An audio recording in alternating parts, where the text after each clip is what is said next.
For the past 5 years, I've been investigating this question of where good ideas come from.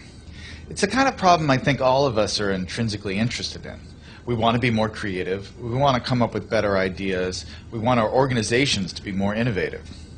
I've looked at this problem from an environmental perspective. What are the spaces that have historically led to unusual rates of creativity and innovation? And what I've found in all of these systems, there are these recurring patterns that you see again and again that are crucial to creating environments that are unusually innovative. One pattern I call the slow hunch, that breakthrough ideas almost never come in a moment of great insight, in a sudden stroke of inspiration. Most important ideas take a long time to evolve, and they spend a long time dormant in the background. It isn't until the idea has had 2 or 3 years, sometimes 10 or 20 years to mature, that it suddenly becomes accessible to you and useful to you in a certain way. And this is partially because good ideas normally come from the collision between smaller hunches, so that they form something bigger than themselves. So you see a lot in the history of innovation, cases of someone who has half of an idea. There's a great story about the invention of the World Wide Web in Tim Berners-Lee. This is a project that Berners-Lee worked on for 10 years. But when he started, he didn't have a full vision for this new medium he was going to invent. He started working on one project as a side project to help him organize his own data. He scrapped that after a couple years, and he started working on another thing. And only after about 10 years did the full vision of the World Wide Web come into being. That is, more often than not, how ideas happen.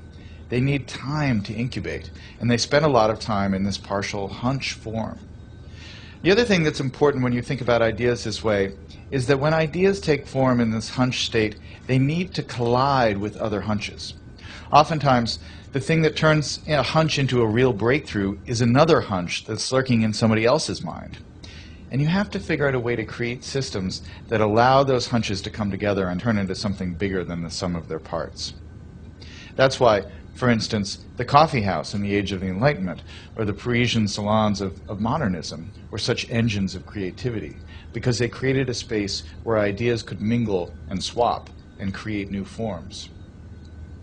When you look at the problem of innovation from this perspective, it sheds a lot of important light on the debate we've been having recently about what the internet is doing to our brains. Are we getting overwhelmed with an always connected, multitasking lifestyle?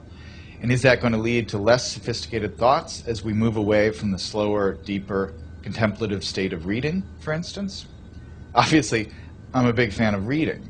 But I think it's important to remember that the great driver of scientific innovation and technological innovation has been the historic increase in connectivity, in our ability to reach out and exchange ideas with other people, and to borrow other people's hunches and combine them with our hunches and turn them into something new.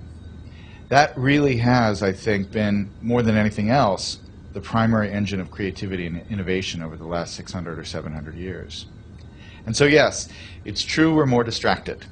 But what has happened that is really miraculous and marvelous over the last 15 years is that we have so many new ways to connect and so many new ways to reach out and find other people who have that missing piece that will complete the idea we're working on, or to stumble serendipitously across some amazing new piece of information that we can use to build and improve our own ideas.